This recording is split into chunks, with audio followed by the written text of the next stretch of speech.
So, what we have now coming up, Senator Rob Portman and talking about ISIS. Terrible, terrible, terrible stories coming out of that region, Senator Portman, with the beheading of James Foley, the American journalist. There's another American who's being held captive, who was on the same video. I mean, I think people are starting to realize that ISIS is a really huge danger, not just in that region, but all over the world.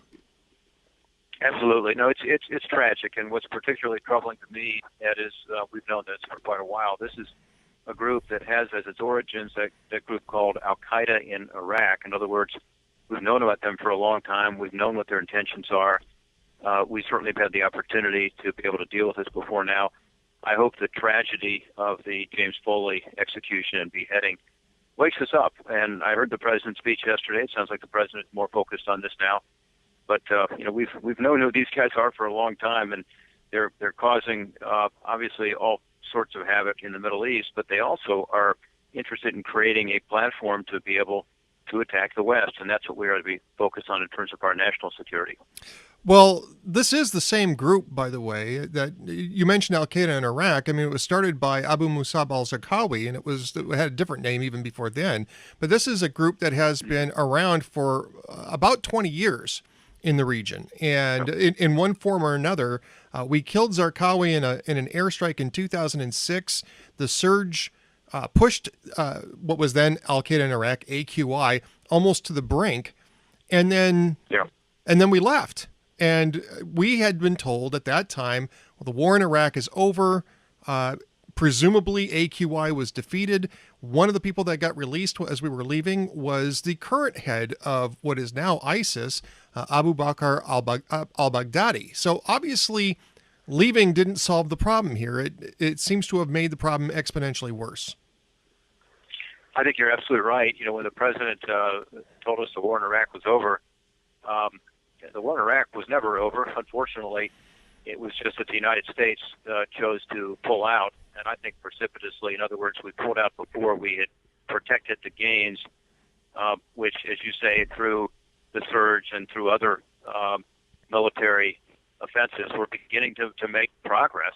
And with all that blood and treasure that the United States put into that effort, for us to have left at least a residual force, which is what our military wanted, with intelligence, with special operations, and with trainers, I think would have made a huge difference.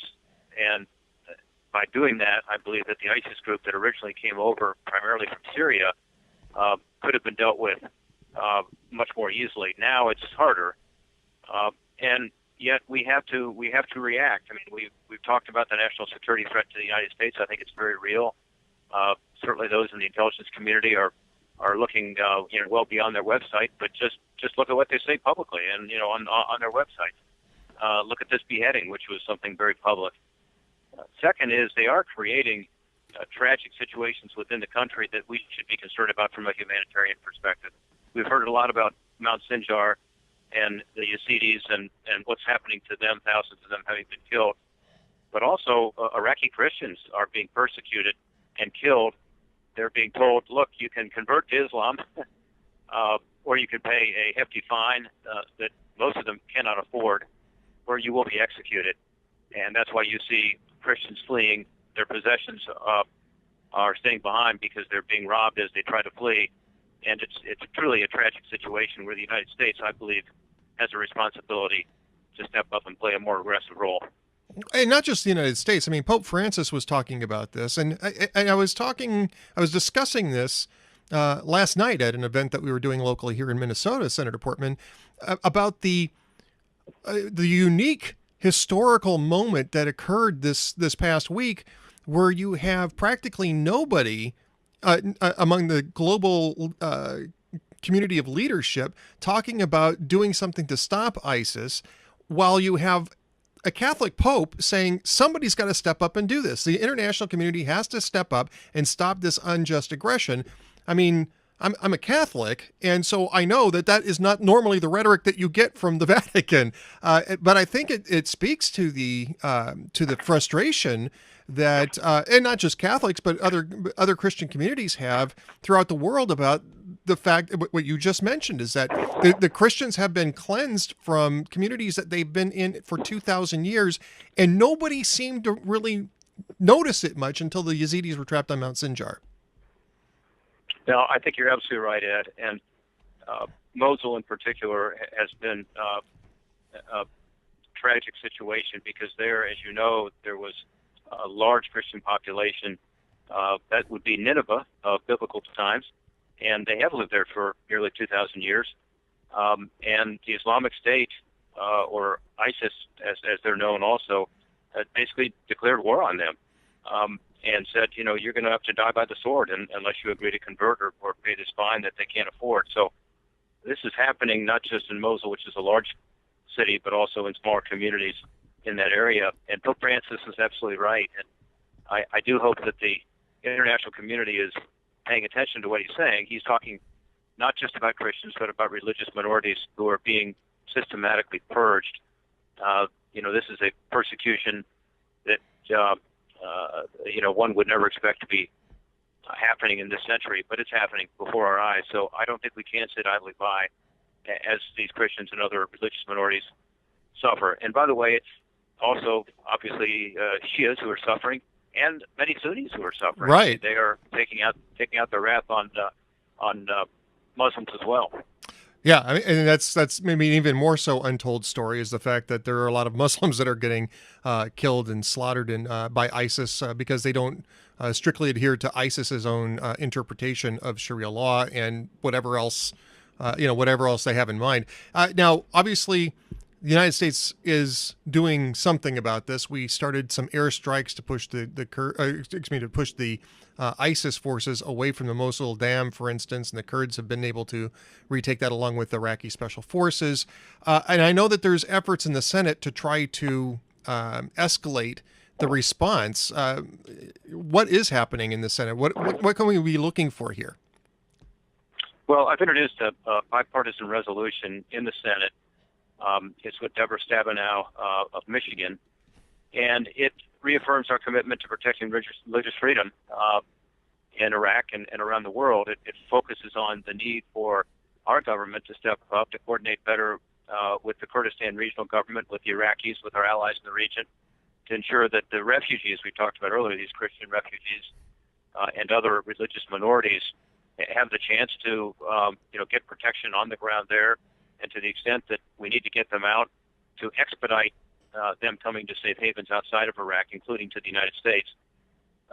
The resolution also demands that the Iraqi government do more to protect Christians within their borders.